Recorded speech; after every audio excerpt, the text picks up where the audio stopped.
So the thing that I watched that made me think of this was Moist Critical did a video on like it was kind of a few different things, but one of the things that he covered was that like they're banning My Hero Academia, the manga, I'm sorry, not My Hero Academia, I'm stupid. Assassination Classroom in like school libraries because like they think that it'll like make kids want to kill their teachers or something, but like if you actually like read it, it's like about an alien and it's not like it's not like based in reality.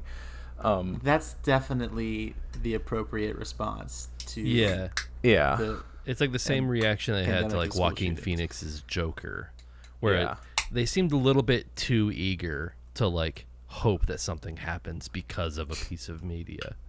Well, it's like it's like, you know, you could do that to like stop school shootings, I guess, or you could, you know, like literally do anything else, like gun control or something. I think it was in Texas too, is where it was stemming from. So it was that kind of mixed with another thing about like they're like rewriting old classics, and this is like the estate's doing this, I think, but like apparently some Roald Dahl books are getting rewritten to be modern sensibilities or whatever. At least that's how he put it. And like it's like that, all that stuff combined with like streaming services, you know, removing the D&D episode from Community, or removing the like Lethal Weapon 6 episode from It's Always Sunny.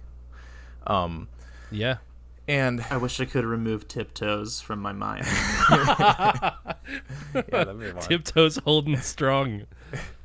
Or it's like other like they'll stuff where like they won't even like remove a movie or remove an episode, but they will like change shots so that, you know, they can be like, it was never bad. And it made me think of like in the future it'll be like there'll be some sort of like it's bringing back the purpose of, like, for the longest time, you know, I collect physical media because I like to, but as time has gone on and streaming services become more popular, I'm like, it's harder for me to like justify it because I'm like, well, I don't really need this because I can watch it anyways, or, you know, I don't really need to buy this. It's literally just for like collection.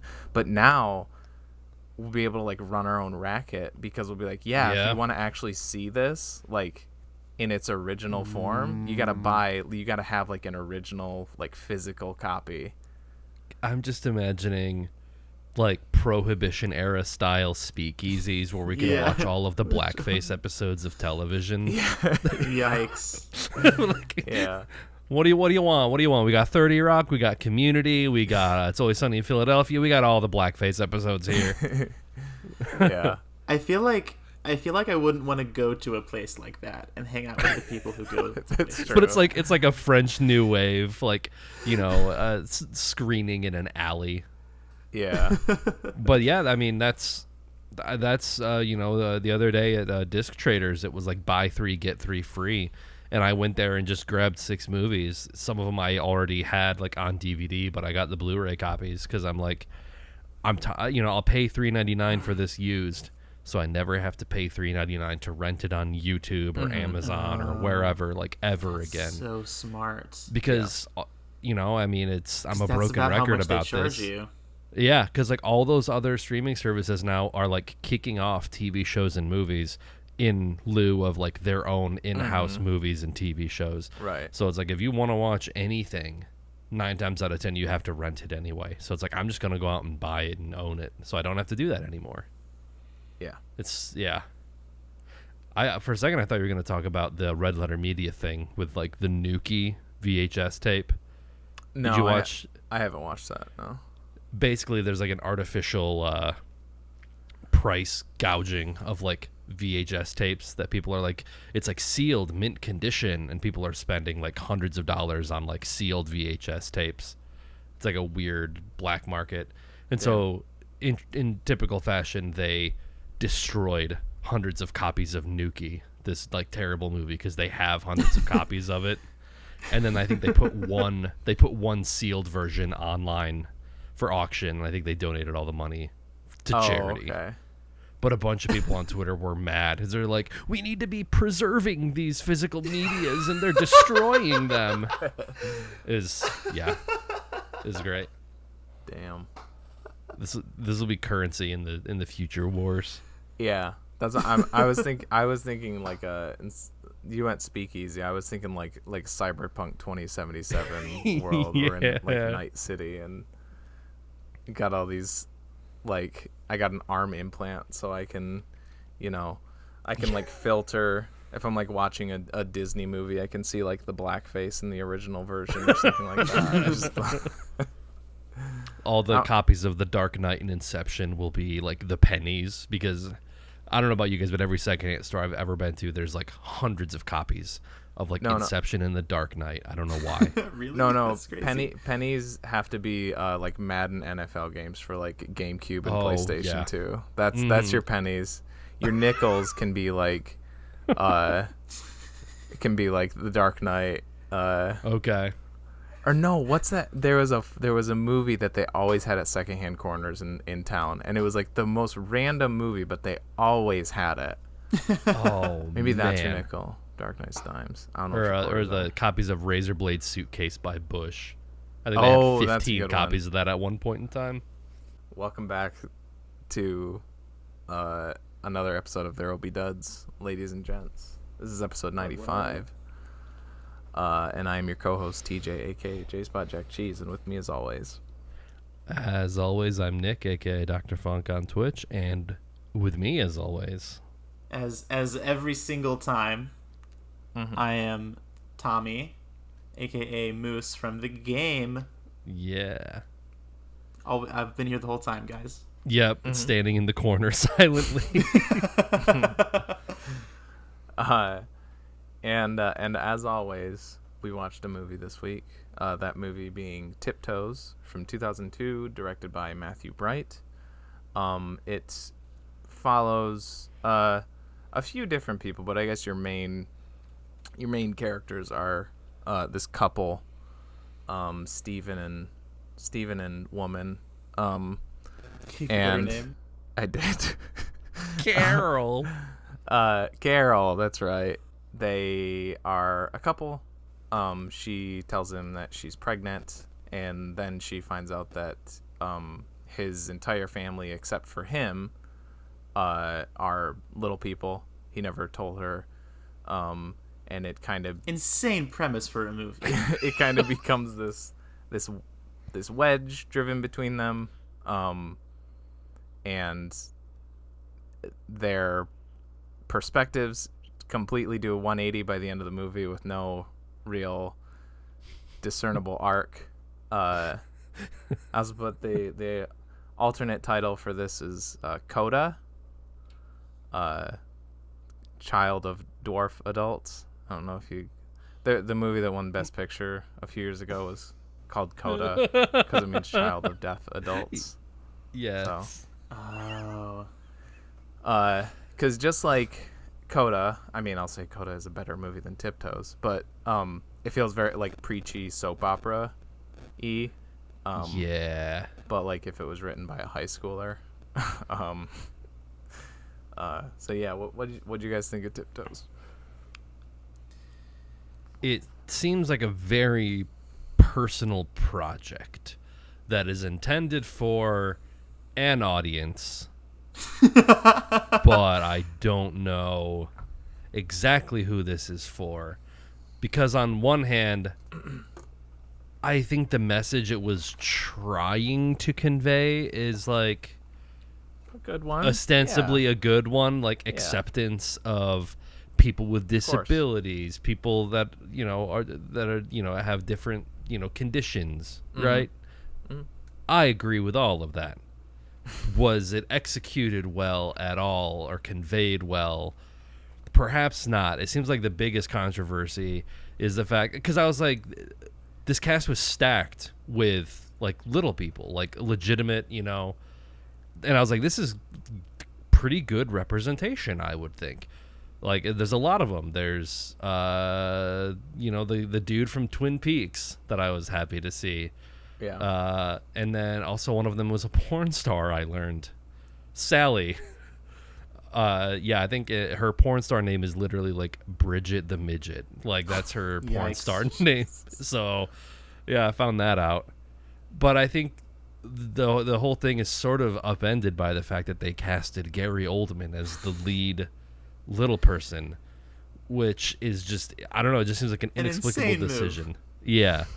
And I don't think they did a very good job with the effects on him either. Like, whenever he sat down, it looked like his body like folded at a 90-degree angle, and he just legs were clearly just like, his pants were clearly just stuffed with like pillows or something. I mean, I feel like there was more production value on Week with Dad than there was. I thought of that too.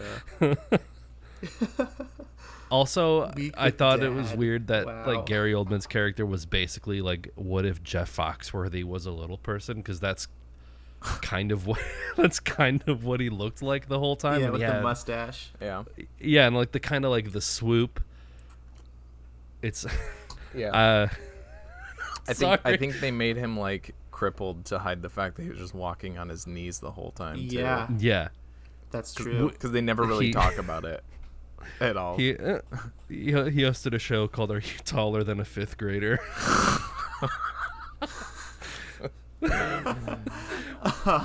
Maybe cut that. I don't know. Oh man! Oh my god! That's all I could think of was Jeff Foxworthy. I forgot what it was like being on a podcast with you guys.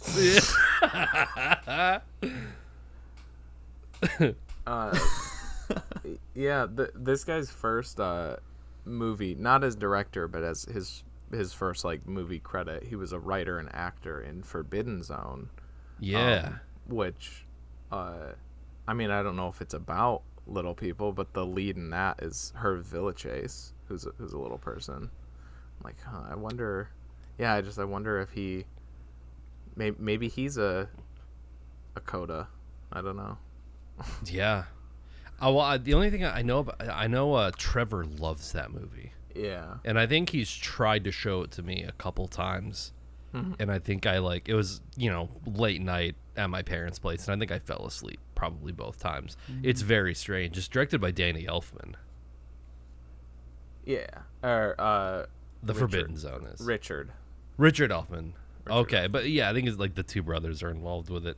Yeah. Yeah, and then I saw that Matthew Bright is in Oingo Boingo, or was in Oingo Boingo, with Danny Elfman. That's such a weird connection. Yeah, it is. It really and then is. This is like the movie. This is like his passion project movie that he makes. So yeah. Yeah, I read on Wikipedia. Okay. The original length. The original length of 100. Yeah, I want to see the director's cut. Actually, do I want to see it? That's a different question. Peter Dinklage said it was beautiful. Well, here's the thing too: is like there are other wild and wonderful and weird things with this movie, but the biggest thing that makes it like bad to me is like the pacing and character development, because like I said when I was kind of introing it, is that like although I really don't see how any another hour and just another hour of movie would explain this, but like Matthew McConaughey and Kate Beckinsale do like complete 180s with how they like feel about the whole situation. Yeah. Because like you see Matthew McConaughey with his family at that party, like charity ball thing or whatever, and he's like, he's like the good son. He's the one who shows up. Gary Oldman's the one who's late because he's like on his motorcycle with his French friend and stuff. Like he's there to support his family. He's like the nice guy who goes out on the dance floor and dances with a little girl. So it's like, he's such a nice guy. And then he's like an hour later, he's punching walls because his baby is a dwarf. Like, damn it! And like, why? It's real. And he's like correcting Kate Beckinsale, like, don't call them midgets, they're little people. Yeah. Like he's very conscientious of it, and he's like, it's just they're not like any different than you and me. They're just little people. And but I swear to God, if I have one, I'm yeah. You're like, But whoa. There's like barely any indication that like what he's a self-hating like is all that fake. There's you don't see any cracks in the seam really. Yeah, and I feel like they even go through these changes mid-scene. Like I feel like there's the scene when she tells him that she's pregnant, and like they kind of had this conversation. Even Kate Beckinsale's character seems to be like really, really like upset to learn, and then she's like really, really stoked on it. And it's just like, where did that come from? Like literally between two different lines, she's like upset and then like really, really excited about it. It's so bizarre. Yeah. Did you guys when Matthew McConaughey comes home from work that first night? Could you guys also like not take your eyes off his huge dong in his tidy whities? In his tidy whities. No, really, I wrote this down that I thought I was gonna see Matthew McConaughey's dick. I thought it was gonna happen. Yeah. And You basically did. but because like at the very beginning, like Kate Beckinsale Oh yeah, was forgot about to like that. give him a blowjob, Yeah. and he's like, "No, I got to Yeah. go to this family thing." Oh And yeah. then when he comes home, at least I get to see his bulge. It Yeah. was just, it was Large and in charge. large. And It's in it's charge. putting out some fires, if you know what I'm saying. he brings the fire hose to the table. I know it's a movie, and you're not supposed to like think too much about like external factors like this. But how do they afford literally anything? Like she's like an artist, but it looks like she's just painting roses on a wall. Yeah. And then he's like he trains firefighters. Uh-huh. And it's like they live in like I don't This know, like huge open yeah, like a apartment. warehouse. Yeah. And I it's love like that too. she's just like, yeah, I'm a painter. She's like, it pays the bills. It's that meme of like the couple on like the show, the like what do they call real estate show, and they're like, I'm an artist and my husband is a volunteer firefighter. Our budget is $500 million. Like that. Yeah. Yeah, and then like at the end, Gary Oldman's like a writer. I feel like that felt very like, oh, I didn't know any of No, that when yeah. they're At the living in their very weird little beginning- cabin. Oh, is there? Yeah, they were like, hey, I saw your article in whichever newspaper, Oh yeah, that's right. That is true. Yeah. and then we don't talk about it until the very end of the movie.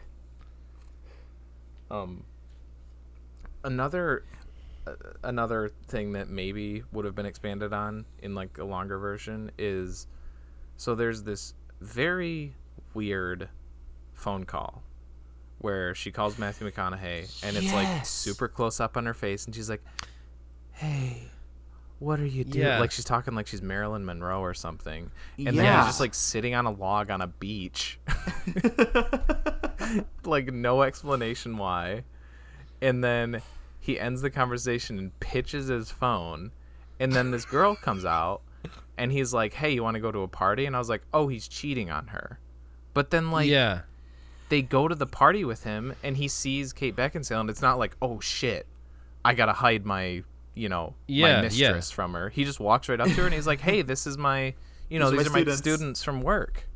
And they're like, oh, I'm gonna go get an autograph from, like, and that's all you get out of them. Yeah. She's like, I'm gonna go get an autograph from this guy, and then she leaves. David Allen Greer in a wig. Yeah, he looks like him. That in, was insane. His character in Amazon Women on the Moon. That's all I could think of.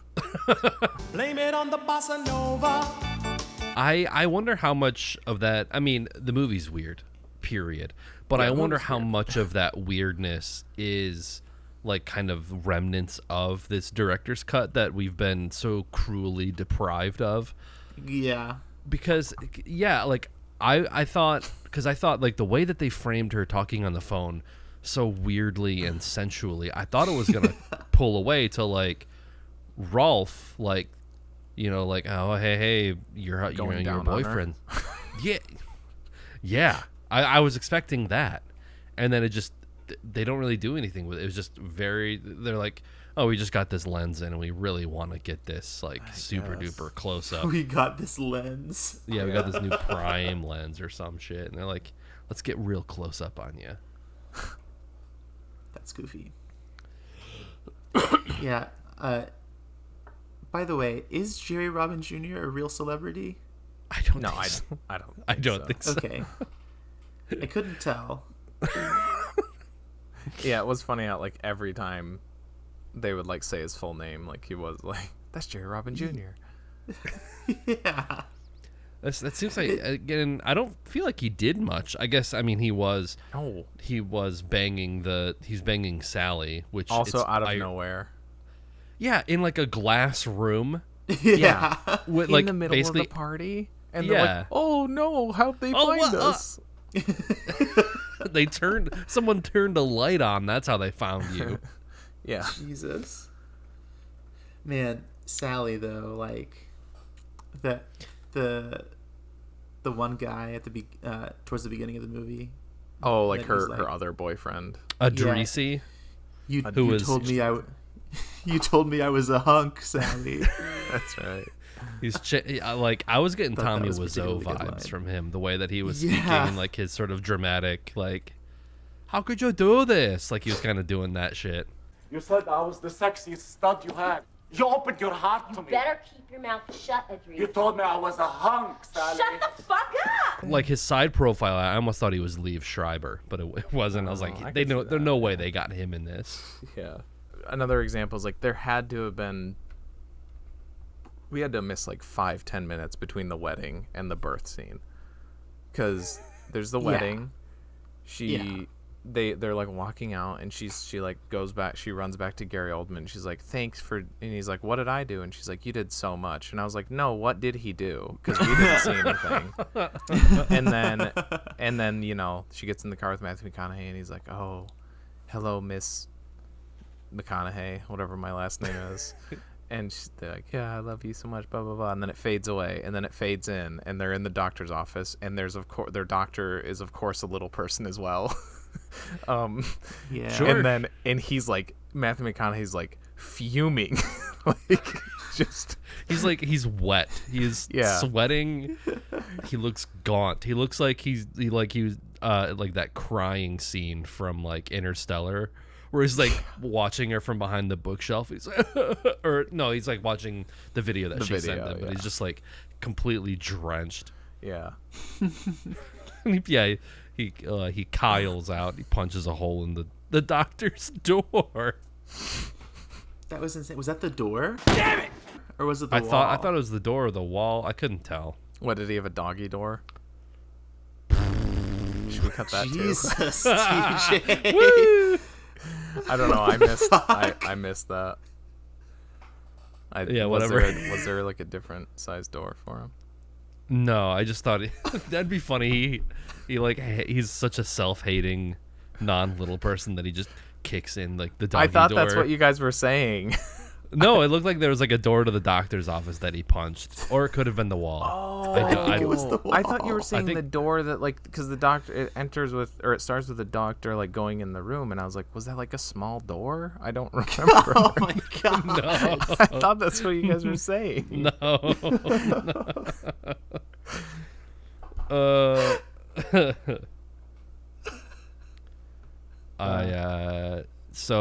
This. What level of fame was Peter Dinklage at this point in time? Other than much. like Elf. He I was guess. in another. I think he was like decently known in like the indie circuit, which I would say that this was, because I think the Station Agent was before this. If not, it was like right around the same time. And I feel like the Station Agent was like kind of the first thing that started Like more of a bumping him. breakout. Yeah. Okay. Because his character was. Oh, Station Agent was 2003, so not yet. Oh, okay. But it's a good Yeah. French ass. Super Marxist, but also like incredibly misogynistic. Yes. Yeah. Both of those things. and also incredibly unnecessary to the development of the movie's plot. There's a lot of stuff that's incredibly unnecessary. Like you follow Matthew McConaughey and Kate Beckinsale, and then you follow them separately, and then you follow Gary Oldman and Peter Dinklage and Patricia Arquette, and then they split up, and you're still following. Like when they kind of split up, I was like, okay, we won't see Peter Dinklage and Patricia Arquette for a while probably, but then like no, it follows them too, and yeah, it's weird. There's a lot of unnecessary stuff. There's an entire like 5-minute scene where Kate Beckinsale's parents come over, and it's literally just for the joke, just for the punchline of, oh, can we have a Jewish wedding? That's the only purpose of that scene. It's like, really, you cut an hour out of this movie, but you kept that one. You kept that scene. Yeah. So I rewound that part a little bit because I was like, there's no way she was talking about the Jewish wedding the whole time. The mom or whatever. The mom, yeah, because one of the things she says is, I didn't write it down, but it's like, I hate little people. You could have better prepared us for this. Yeah. Or something like that. Yeah. And that doesn't fit. Not exactly. Yeah, that is true. With the other explanation. Right. Unless her mom is like a master comedian and has like incredible, and she's really committing to the bit. That's what just it is. Like trying to mislead. Yeah, that is true. She does say that. Yeah. Oh. And then her dad, it took me a second to realize where I've seen him from, but he was in he's Naomi Watts auditions with him in Mulholland Drive. Oh, okay. She does that scene where she gets like incredibly emotional, like makes out with him. For a second, I thought he was someone else. I don't know. We can cut this. I thought it was good. Yeah. I thought it was good. We should keep it. Killing time. Speaking of the dad, though, I rewound again and wrote down word for word the limerick that he says. Okay. About the young fellow from Sparta. I did think of you, and of James Joyce's poem about his wife's farts. James Joyce's wife's farts, Nora. Wow. Yes. Yeah. So I knew Moose would pick up on the fart limerick. I thought he was saying I thought the whole thing was leading into I am Farticus. I thought that's what it was going to. But then it just didn't. Read it if you got it. I'm interested because I couldn't pick up a whole lot of it. There once was a young fellow from Sparta who was a real whiz as a farter. He'd fart anything from God Save the King to Beethoven's Moonlight Sonata. He'd fart a gavotte for a starter, and then a Handelian cantator. Boost up his ass, blast Bach's B minor mass, and in counterpoint, La Traviata. What the fuck? That's weirder than I thought. My favorite part is blasting the mass. Mass blasting. Yeah, that's... Oh, shit. I just went to the IMDb page because I was gonna like look up the quotes. I was intrigued to see if that was in there. There's a photo of Matthew McConaughey and the blonde chick like in a tent, and they're both like topless. So that definitely was part of the movie. Interesting. Yeah. That's very interesting. Wait. Where? Which one? If you go to IMDb, it's one. You don't even have to go to the photos. It's Oh, the yeah, third there one. it is. Oh, Yeah. interesting. Yeah. That looks like a behind the scenes because it looks like it's on a soundstage. Maybe that was just them. Maybe that was just Matthew McConaughey in his heyday. She's like, I saw that. I saw you hanging dong in that other scene. I want to get a piece. Interesting. There's like, if you go to like the rest of the photo gallery on IMDb, there's like one of like him and Peter Dinklage in bed together. Just like he just went around the whole cast. If you look at all of these photos from the IMDb page, devoid of context, it paints a wild image. Because it's just like you go through them, and then it's just like Matthew McConaughey in a yarmulke at a wedding, just Yeah. And then there's the other one with Peter Dinklage in cornrows with Patricia Arquette. Yes. Yeah, that's so. when they had to like, when they like were late to check out of the motel. Oh yeah. And the hotel owner was being We like, are eating each other in towards here. them. And then Yeah, Peter Dinklage pulls out a fucking gun. Yeah. And then Patricia Arquette just beats the shit out of the guy. And he's never been more turned on in his entire life. Yeah. That was wild. Yeah. Yeah. Yeah, I get that. That's like, I think that's like showing their, why they're like their sort of wild Perfect for romance each other, where they're, yeah. they're both like really over the top, but again, didn't have anything to do with the rest of the movie. It did not. It felt Not like really. it almost felt like it was like a TV show with like how it had all these different kind of character journeys where like that seems more natural in a TV show where you can have just like characters that don't ever really interact. Their stories may intersect here and there, but it's like it's a TV show. You need it's longer. It's more normal to have those kind of branching plot lines, but in a 90-minute movie or 2.5-hour movie, I guess it's I don't know. It's you gotta really have more of a point to it, I think. Do you have a counterpoint, Moose? You look like you're. I'm just wondering what the original cut is like. Yeah. Yeah, me too. Yeah, the only real thing we can like kind of piece together is that clearly Matthew McConaughey has an extramarital relationship with his coworker, and I don't know what else.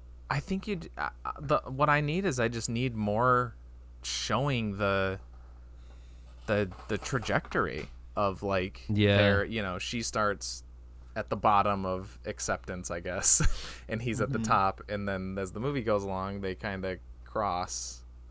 Yeah. For some reason, his whole life he's been like cool with it, and then I don't know. Yeah, and then even like the ending, they go to this cabin, which I thought was the cabin from Quigley for a second. When Gary Busey goes and like sees his other family. Yeah.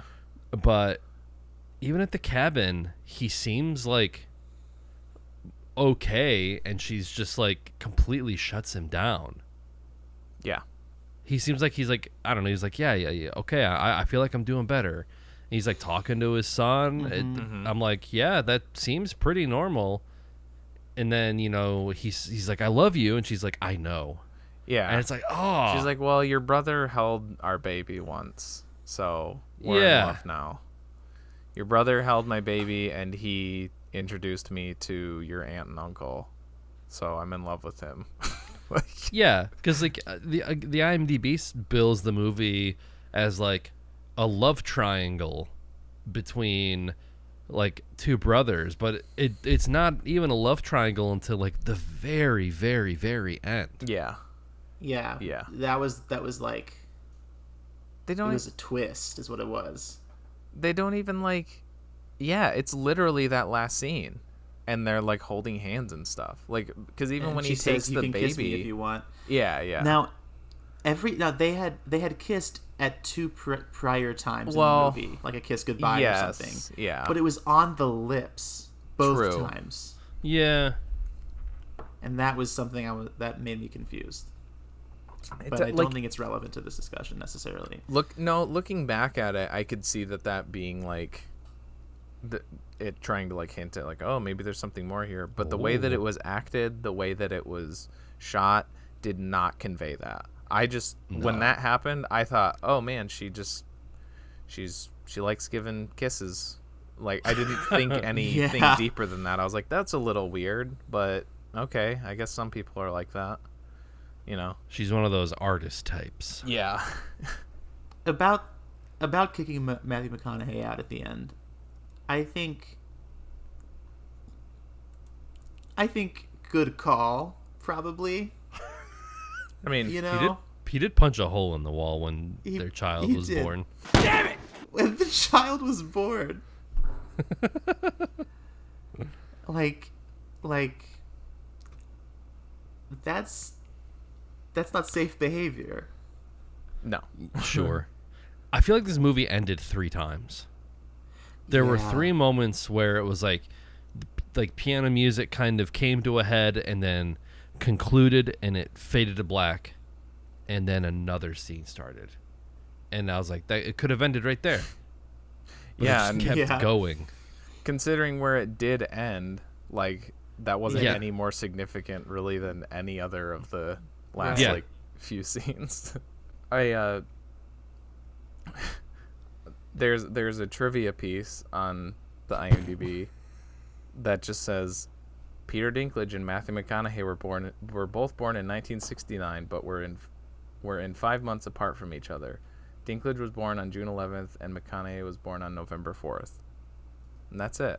That's the whole piece of trivia. Just that they're close in age. That's crazy. What a fun factoid. I watched this on Amazon Prime, and there was a few little trivia bits, and one of them was literally you can see Gary Oldman's legs in one scene when he's like on his knees. Really? Which actually there's a couple. There's one at the party scene when they're like talking and he turns to like walk away. If you look really closely, you can see the heel of his shoe pop up because they had to like frame it so like you could only see like above like his knees or whatever. His I don't know, his little person acting was not, he didn't, you can't do that because his proportions are not correct no matter how hard he tried. Like he put the whole time he put his like elbows in, so like these were like the lengths he had like of his, that hunch thing too or whatever. Yeah, it was just terrible. It was so bad. Yeah, and the hunch moved a little bit. Did it? Well, it was like it rolled every time he stepped. It went from. It was just a big old goiter. Yeah, just shifting. Oh God. Yeah, I don't know. Like if I'm not that confident that the longer one would be better, but I'm like, would I still want to like check it out? I don't know. Like 2.5 hours of this, I don't know. It's like the other ones. It's always like. Whenever like a really shitty movie comes out, and like I'm not saying they're lying, they're they're not, because it does say that the original, like, it debuted with its original 150 minute cut at like a festival, but then like between then and like the wider release, it got like cut down or whatever. So there is a longer version of it. They stripped him of like a screenwriting credit too. Yeah, I saw that too. That's weird. No, he didn't want it anymore. Oh, okay. After they edited it.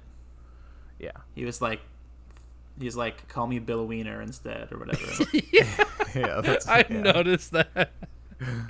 It's like, yeah, but you still wrote the words that are in the movie, and those aren't that great either. Yeah. Can I just share with you guys some of those words that I wrote down? Yeah.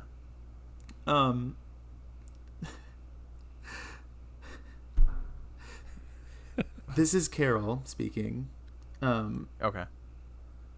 So you had a circle jerk with a bunch of little people? I would have loved to see that. Yeah. And then Fuck. And then she's like, Did you ever like have sexual relations with a little person? He's like, just kid stuff. Have you ever been involved with a little person sexually? No, just kid stuff, you know? I mean, you know, all the kids would come over, we'd sit in a circle, play doctor, and that kind of thing. Could have been more than 10 or 12, so that doesn't really count. Was it you had a circle jerk with a bunch of little people? I would have loved to see that. Oh, there are some wild quotes in this. Like, he's like, you know what I need? Another chromosome. Yeah. Yeah. Or like when he's when he's like doing that yelling when they're back at the apartment after they have the kid before he One leaves her. word. And he's like just say it. He's a dwarf. And then it ends with him going, I'm a dwarf. It's yeah. And then I also got a kick out of just because of just how over the top French it was. After Peter Dinklage has his little like stomach pain, and he's like, "Give me a drink." She gives him the like cognac, and then he's like, what I wouldn't give for a crepe right now. Yeah. Yeah, that's another something line that they chose to keep in the movie. Yeah. The ulcer thing that I think is mentioned, like it's mentioned later, like when like the baby's crying and he's like, yeah, they're, you know, their organs are too big for their bodies or whatever. So, but like it's still weird that they kept the Peter Dinklage thing in there. I don't know. Yeah. I laughed pretty hard at, who do you think you are? I am French. Yeah, and like, yeah, talking about herniated discs and ulcers and like health defects, I was like, yeah, sure. I kind of get, you know, it's like you're trying to raise awareness. But again, it didn't go anywhere and didn't really, I mean, other than like the baby kind of, I guess, dealing with it, but yeah, I was like, who is this for? Yeah. Oh, so the thing that I read on Wikipedia that I was trying to say earlier was not the thing we talked about. It was instead this other thing. Oh yeah, that apparently he wrote the screenplay when he was like 18. Oh. And I said sat on it for 30 years. Wow. I mean, I said right at the top that this is like a preachy Oscar bait movie written by a high schooler. So you did say that. Damn. You called it. You saw it. Yeah, I guess so. He stopped making movies after this. Yeah. Yeah. I would too, I think. Just take the L, you know. I thought that was like most prevalent in scenes like where she goes with Gary Oldman to their like aunt and uncle's house, and it's like literally like it's like they're reading off of like an awareness, like a dwarfism awareness pamphlet. I don't remember like what he says exactly, but it's very stilted and like, oh, actually, there's this many people in the United States born with this every year, and that's da-da-da. Like, oh, we still make a living just like any other person, and da-da-da. Like, Yes, I remember that part. If I have this baby and it turns out to be little, what does that mean in terms of raising him? There'll be rough patches, there's no doubt about it. But that's what life is all about. Dealing with hardship. If a person can't deal with that, then they can't ever be happy. The first time I saw them at like the party or like the convention that they were at the very beginning, my first thought was like, does one of them have to stay like in a bunker, like in Congress or whatever? Like whenever the entire government convenes, they have one person in a bunker that has to stay there in case like a nuclear attack. It's like I've never seen that many little people in one. I was like, did they make one of them? I couldn't tell if you were frozen like that or if you were just still reeling. This movie really made me want to think some terrible thoughts and jokes. Oh, man. Oh, Nicholas Winding Refn expressed admiration of the film. and he was given a director's cut for it. I know. So guys, that's what we have to do. Guys, so this is a spud. Everybody agree that this is a spud. Yeah, this movie rules, totally. and I want another hour of it, please. Yeah. Did you hear that, Matthew Bright? Well, I will release the Weiner Cut. Yeah. Yeah, the cut where we get to see Matthew McConaughey's Shalon. Yeah, that Weiner. Yeah. This is the Weiner cut because it's actually Bill Weiner wrote it. The director's cut is me. The director's cut is the Weiner cut. That's right. Weiner and Weiner. Yeah, I don't know if you got this off the Wikipedia, but you didn't read the I just got to the part where it says that he conceived it when he was 18 as a raucous comedy about little people fucking each other. Yes. Yeah, you didn't read that one. Ooh. I know we are just doing reading off of Wikipedia now, but these are some just wild pieces of information. Kate Beckinsale agreed to star in the film for scale if she would be allowed to wear her lucky hat during filming, and Bright agreed. On her first day of filming, the producers demanded that Bright tell her to remove the hat, and Bright refused, as this was the only reason she was in the film, for a low salary. What? That's crazy. That is crazy. Like, she's an adult woman. She has to wear a hat. Like, and which one are they even talking about? They paid her less because of it. Yeah, I'm trying to. Was she wearing like one of those bucket hats at some point? I feel like that would be like a thing that her like hippy dippy artist character would wear. Maybe. Or I feel like she has like maybe kind of like almost like a beanie. Oh yeah, that could be it. I don't know. That's such a weird thing. My lucky hat. Yeah. Yeah, that's. You guys good? Yeah, I'm good. That's the fucking movie, guys. That's the movie.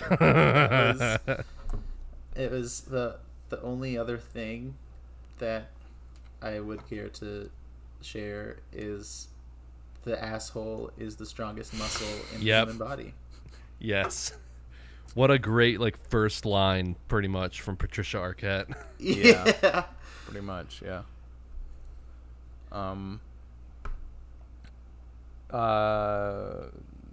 Moose, why don't you go first? Give your okay. Well, do you know the scale? Yeah, you done Sputter Dud, yeah. I've seen you guys do it. Okay. We weren't doing Sputter Dud when I think actually, you know what, we might have been. Maybe. I don't know. I think we were. I think we were too. I think we were. But you get it. So, this movie made me uncomfortable a lot. It made me uncomfortable a lot, and for that reason, it is a dud.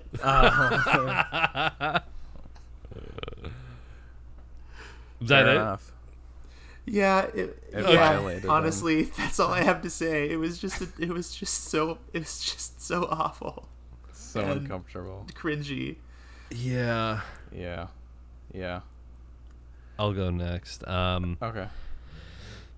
Yeah, this is a dud for me. I mean, if Matthew Bright's listening, this is a spud. Please release the director's cut. I will watch it.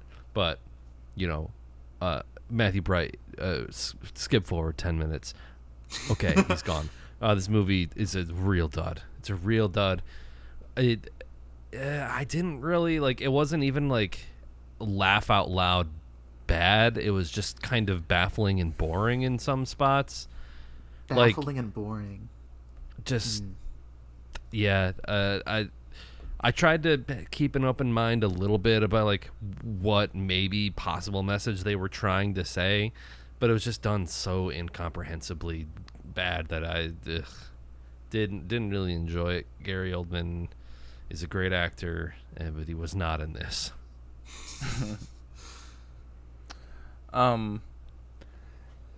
Yeah, it was I mean, not it was hard for me to really say. I'm not in a good headspace right now, so it was hard for me to really judge this movie.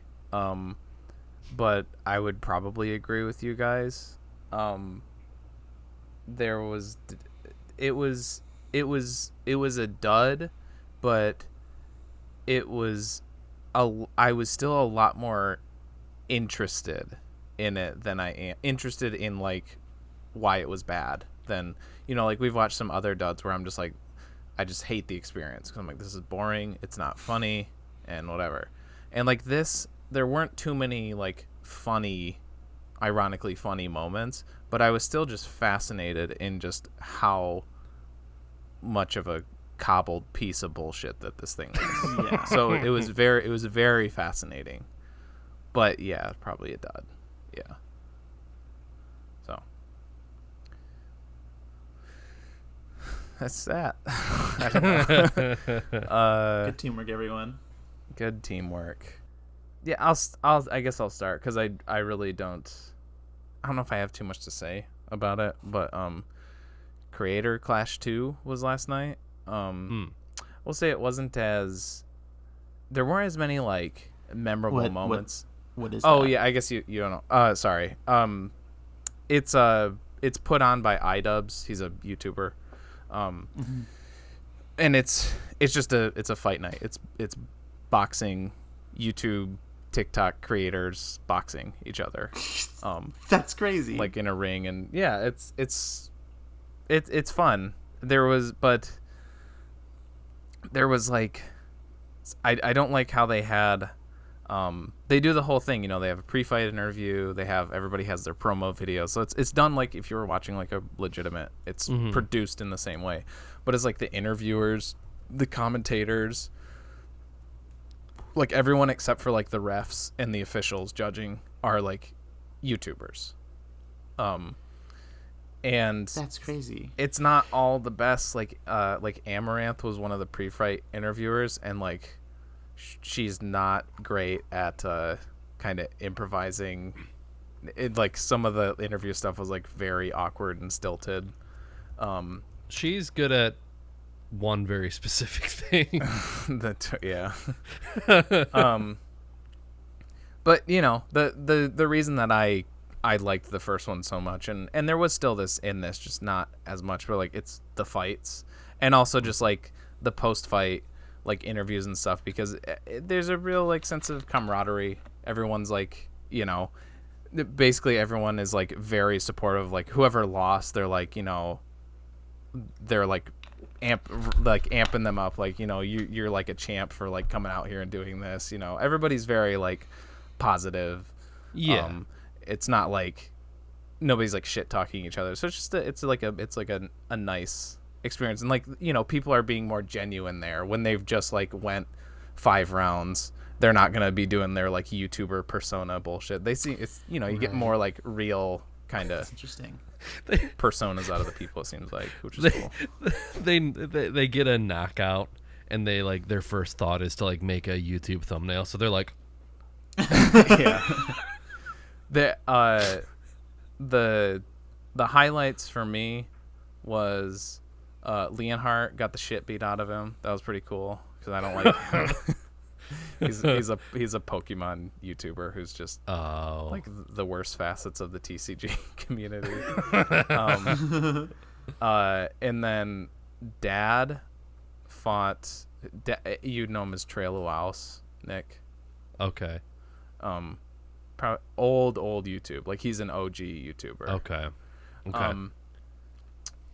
He fought AB from the H3 podcast, and they went a full round, and then they called it in between the rounds, and it turns out that Dad broke his ribs, so they had to call it. Yeah. Oh shit. And dude, oh shit. This dude is fucking insane. Because he like he's the oldest guy fighting there. Everyone fighting is like 20s or like early to mid 30s. Dad is 42 years old, and it's funny because like the round before it was 2 girls fighting, and this one girl she comes out to, there's like a mariachi band playing, and she's like jumping, she's like cheering like yeah, and then like you get to the stage and you can tell that she's like she's like wore herself out. And so just not where you want to be before the fight. And then Dad comes out, and what he does is like the music starts, and from the curtains he does a dead sprint the entire length of the arena and just like jumps like full ass into the arena, and then he's like jumping around and like he's still just like 110% when the fight starts, and yeah, he breaks a guy's ribs. So yeah, he's fucking insane. And last year, he fought a younger dude, and he knocked him out in like 15 seconds. Oh my like god! Knocked him out like to the ground. Like, Oh jeez.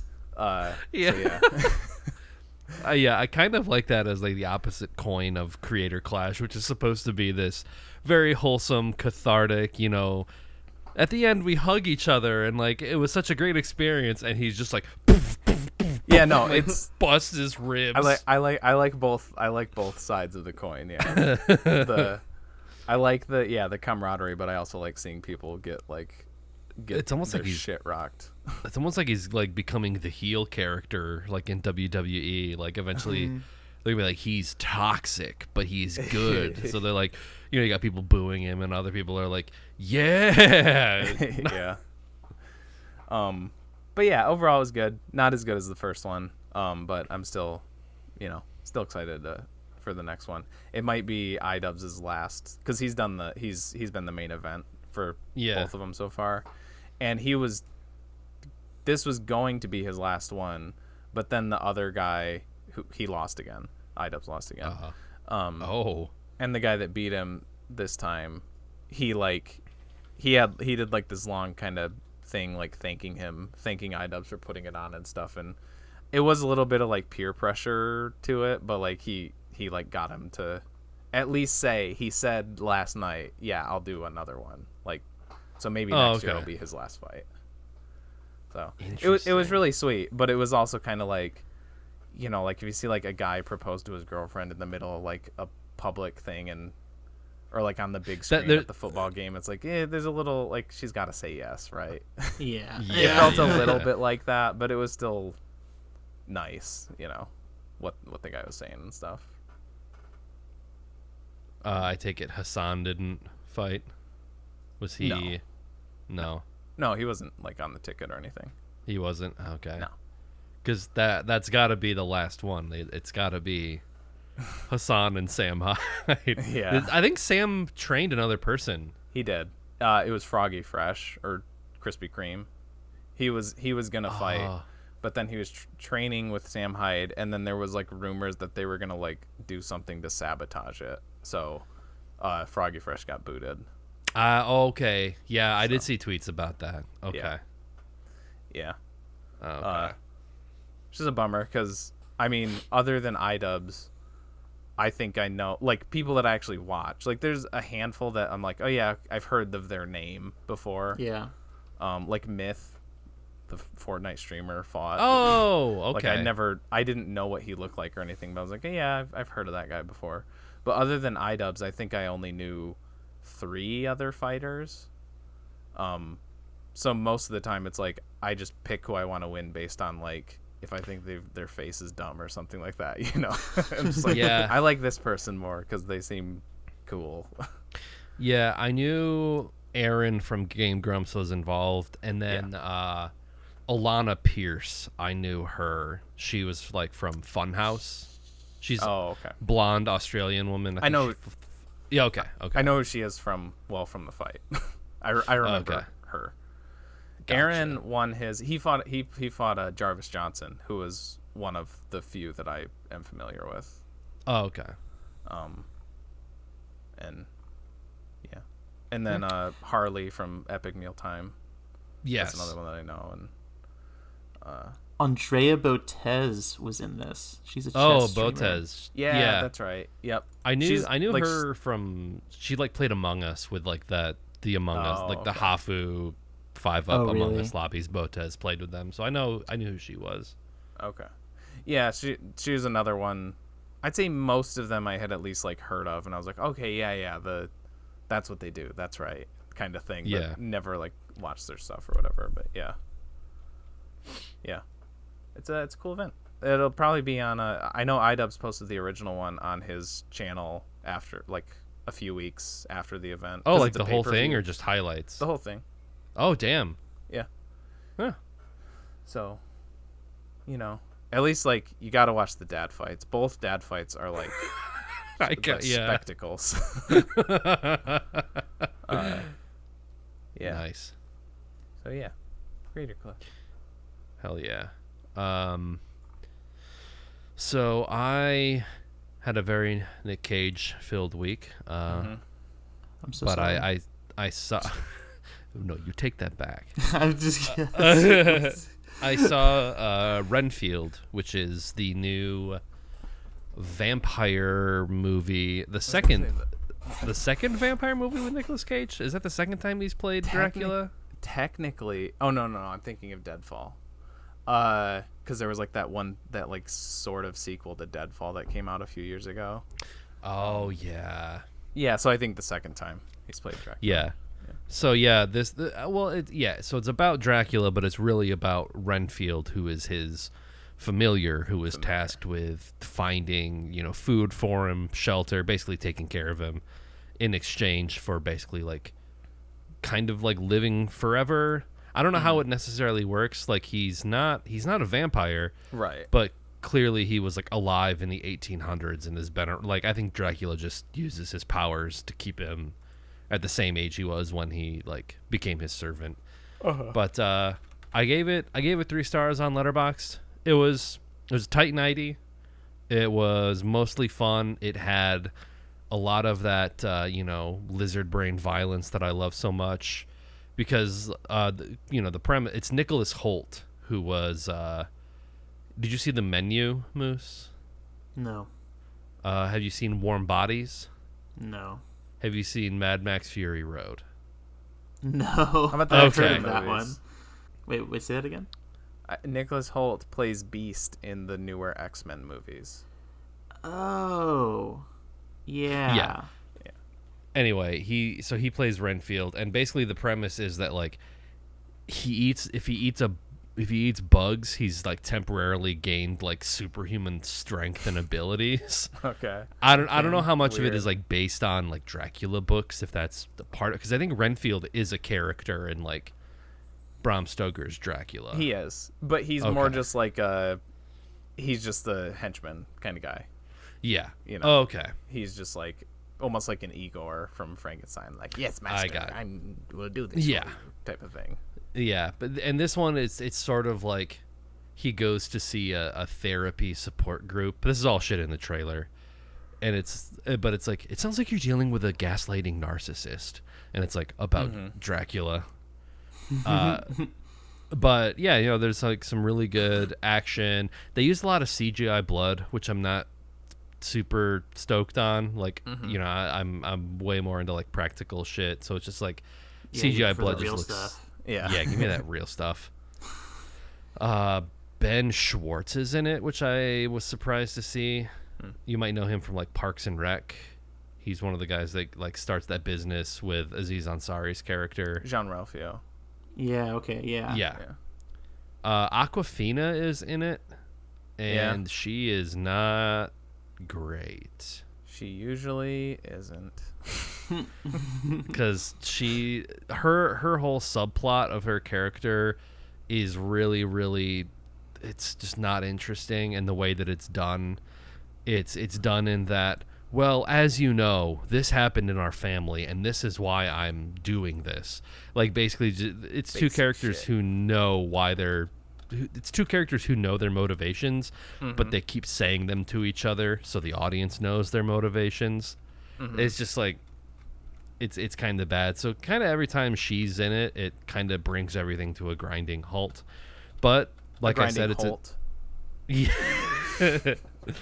but like I said, it's 90 minutes. So I mean, you get in, you get out. It's pretty quick. There was enough of like Nicolas Cage, and he's doing the Vampire's Kiss, like vaguely British sort of accent as Dracula. Nice. So I was like, oh yeah, no, this is like a return to form, and it's Nicolas Cage is clearly having fun with it. So, yeah, it's fun, it's okay.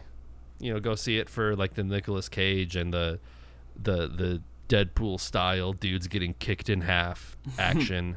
Sweet. But don't stay for the romance or the drama. It's not great.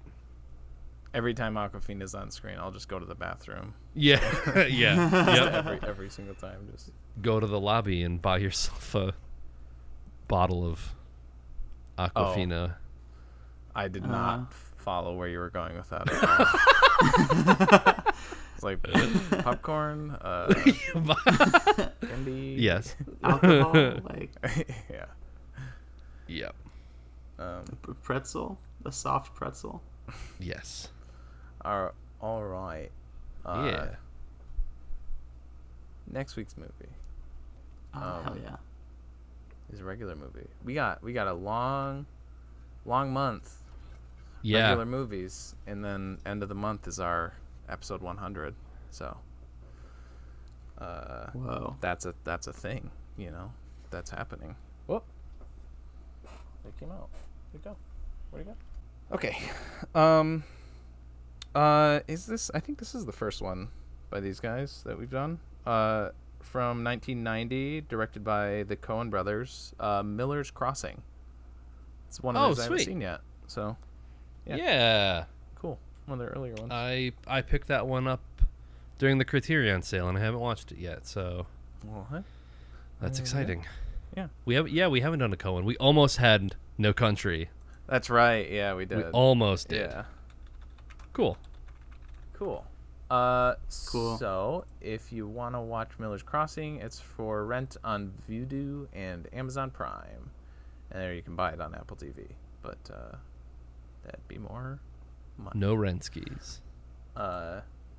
So, watch it on one of those if you don't want to be spoiled before next week's episode.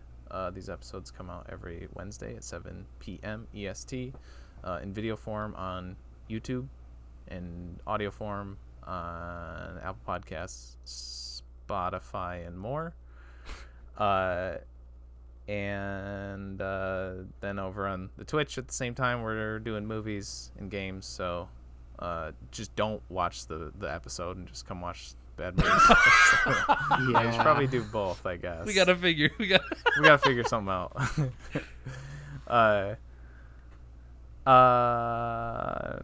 We also have social pages on Facebook, Instagram, Twitter, and TikTok. And I think that's about it. With all that said, I am your... No, I can't say that.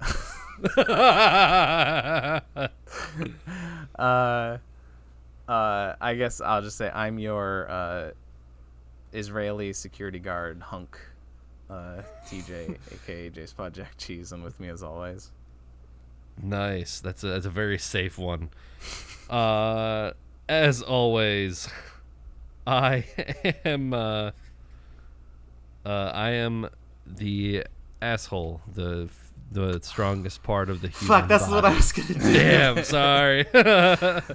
Nick, aka Dr. Funk on Twitch, and with me as always, I'm your verbally abusive hotel owner that will not accept a late checkout, Tommy, aka Moose. nice. All right. Au revoir. Goodbye. Bye.